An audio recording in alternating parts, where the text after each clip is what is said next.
हो गई, मैं नहीं जाऊंगा। आप मुझे लिखित में चाहिए सरकार से कि ट्रैक्टर क्यों नहीं है, किसान का ट्रैक्टर अंदर जाना अलाउड क्यों नहीं है, रीजन दे दीजिए लिखित में। मैंने कहा कि सतपाल महाराज जी कहते हैं कि जिनके घरों में पानी भर गया हम उनको 2,500 रुपये का मुआवजा देंगे।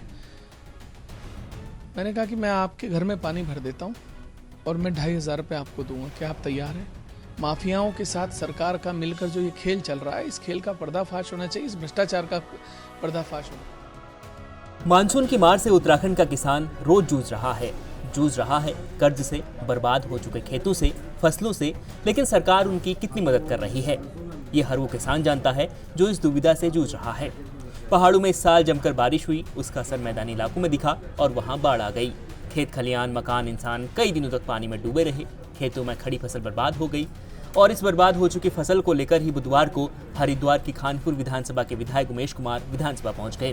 विधायक उमेश कुमार एक ट्रैक्टर पर सड़ी फसल लेकर विधानसभा पहुंचे तो उन्हें गेट पर ही रोक दिया गया। इसके बाद जो हंगामा हुआ और उमेश कुमार ने जो कुछ कहा वो आपको सुनाते हैं। उत्तराखंड विधानसभा मानसून सत्र का दूसरा दिन है और दूसरे दिन भी विपक्ष ने जोरदार हंगामा किया। एक तरफ अतिक्रमण पर ध्वस्तीकरण को लेकर जोरदार प्रदर्शन हो रहा है और दूसरी तरफ आपदा से लक्सर खानपुर क्षेत्र में जो तबाही हुई है, जो किसानों का नुकसान हुआ है, कृषि भूमि नष्ट हुई है, उसको लेकर खानपुर विधायक उमेश कुमार लगातार आवाज उठा रहे हैं। हमारे साथ बातचीत के लिए इस समय मौजूद हैं। उमेश कुमार जी, सबसे पहला सवाल तो यह है कि आप लगातार किसानों को मुआवजा दिलाने के लिए आवाज उठा रहे हैं, सरकार इस पर कैसी प्रतिक्रिया दे रही है? अभी कितना एक्शन हुआ है? देखिए, सरकार की कोई प्रतिक्रिया नहीं आ रही, उसी का नतीजा है कि आज मुझे किसानों का जो प्रतीक है ट्रैक्टर और फसल, सड़ी हुई फसल लेकर मैं आज सदन पहुंचा ताकि मैं सदन और सरकार दोनों को ये दिखा सकूं कि किसान की फसल का क्या हाल है, वो किस मनोस्थिति से गुजर रहा है। 1100 रुपये प्रति बीघा का मुआवजा जो सरकार दे रही है, 1100 रुपये के डीजल से 1 बीघा जमीन की जुताई नहीं होती ट्रैक्टर में। बिजली के बिल, पानी के बिल, किसान क्रेडिट कार्ड के बिल, इसके अलावा जो अन्य समस्याएं इस समय किसान जिनका सामना कर रहा है वो है फसल की। अब अगली गन्ने की फसल जो है वो 18 माह बाद आएगी। किसानों के पास अगली फसल बोने के लिए बीज के भी पैसे नहीं हैं। मेरा सरकार से कहना है कि लगभग 11,000 रुपये प्रति बीघा का मुआवजा दिया जाए, किसान क्रेडिट कार्ड के बिल माफ किए जाएं और ब्याज मुक्त ऋण पर बीज उपलब्ध कराया जा सके, जिससे कि किसानों के जीवन को हम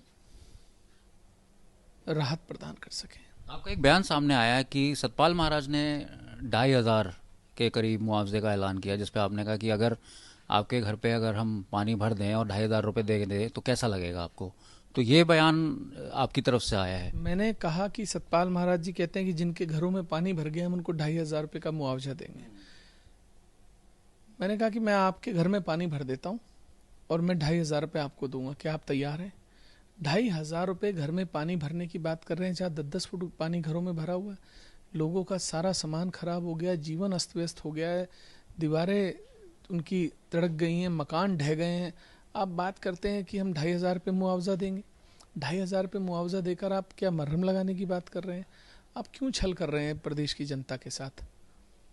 आप उनकी इस समस्या को गंभीरता से लीजिए। मेरे क्षेत्र में तटबंधों की बात है। लगभग 1.5 साल से मैं सतपाल महाराज जी से लगातार कह रहा हूँ कि महाराज जी, हमारे क्षेत्र के तटबंध बहुत कमज़ोर हो चुके हैं, काफ़ी क्षेत्र में हमारे तटबंध बने नहीं हैं, इसको गंभीरता से लीजिए। 1.5 साल से मुझे वो धक्के खिला रहे हैं, पत्र लिख देते हैं। उनके पत्रों में अगर उनका सही से अवलोकन करें तो जिन तटबंधों की और स्पर बनाए जाने की वो बात कर रहे हैं वो बने ही नहीं हैं। इस विभाग में बहुत बड़ा भ्रष्टाचार है। बरसात से पहले तटबंध बनाए जाते हैं, बरसात से पहले सारे काम किए जाते हैं और बरसात के बाद कहते हैं तो बह गए। तो क्या ऐसा हुआ है कि सतपाल महाराज कह रहे हैं कि तटबंधन बन गए हैं लेकिन जमीनी हकीकत पे वो नहीं बने? तो क्या ये घोटाला नहीं है? मैं तो कह रहा हूँ ना कि सबसे बड़ा भ्रष्टाचार है। इसकी तो सीबीआई जांच होनी चाहिए। पूरे प्रदेश में जो सिंचाई विभाग, और अभी नहीं, ये राज्य के गठन के बाद से अब तक जो भी तटबंध बनाए गए हैं, ये सब झूठ का पुलिंदा है। तटबंध बरसात से पहले बनाए जाते हैं, बरसात के बाद उन तटबंधों को नुकसान में, बह जाने में बता दिया जाता है। ये बहुत बड़ा खेल है। माफियाओं के साथ सरकार का मिलकर जो ये खेल चल रहा है, इस खेल का पर्दाफाश होना चाहिए, इस भ्रष्टाचार का पर्दाफाश होना चाहिए। कितने किसान हैं आपके क्षेत्र में, आपकी विधानसभा में, जो सीधे तौर पे प्रभावित हुए हैं, जिनका जीवन जो है वो तबाह होने के कगार पर है, और इसकी सूचना आपने कृषि मंत्रालय को भी दी है? देखिए, लगभग पूरा खादर अगर देखें तो 500 के करीब गांव हो जाते हैं, और लक्सर तहसील के अंतर्गत आने वाले 200 से ज़्यादा गांव बाद आपदा पीड़ित हैं। मुआवजे के लिए जो चेक दिए जा रहे हैं, उन चेकों में नाम गलत हैं। किसी का चेक किसी के नाम बन रहा है, किसी को ज़्यादा दिया जा रहा है, किसी को कम दिया जा रहा है। ये भी घोटाला है, इसकी भी जांच होनी चाहिए। किसान इस समय बहुत बुरे तरीके से त्रस्त है। किसान ही नहीं, आम आदमी, आम जनमानस का जीवन अस्त व्यस्त हो चुका है, और सरकार नींद में है। उनका ध्यान हरिद्वार की तरफ जा ही नहीं रहा। उनको लगता है हरिद्वार जनपद उत्तराखंड से एक अलग हिस्सा है, और इसका ध्यान रखे जाने की आवश्यकता नहीं है। इस बारे में मुख्यमंत्री साहब की चर्चा हुई, और अगला एक्शन आपका क्या होगा? देखिए, मैंने उनको कई पत्र लिखे हैं, पत्र का जवाब भी आता है, लेकिन कोई ठोस कार्रवाई नहीं हो रही। मैं चाहता हूं कि सरकार इसके प्रति गंभीर हो, और गंभीरता से इन विषयों को लेकर, क्योंकि ये कोई छोटा विषय नहीं है। एक क्षेत्र मेरा खानपुर विधानसभा जो है वो 3 तरफ से नदियों से घिरी है, बाणगंगा, सोलानी और गंगा नदी। आप मुझे बताइए कि अगर हमारे तटबंध हर वर्ष टूटेंगे, हजारों एकड़ भूमि तबाह हो जाएगी, तो किसान जाएगा कहाँ? हमारे खादर में तो जीवन यापन जो है वो निर्भर ही पूरा का पूरा किसानी पर करता है। कहाँ से किसान अपना घर कहाँ से चलाएगा, बच्चों की फीस कहाँ से देगा, अपना जीवन यापन कैसे करेगा? इस बात पर सरकारों को गंभीर होना पड़ेगा, सोचना पड़ेगा। ये बहुत महत्वपूर्ण विषय है। एक आखिरी सवाल, आज आपने ट्रैक्टर से आए और आपने एक प्रतीकात्मक एक संदेश दिया, ट्रैक्टर को पहले अंदर नहीं जाने दे रहे थे।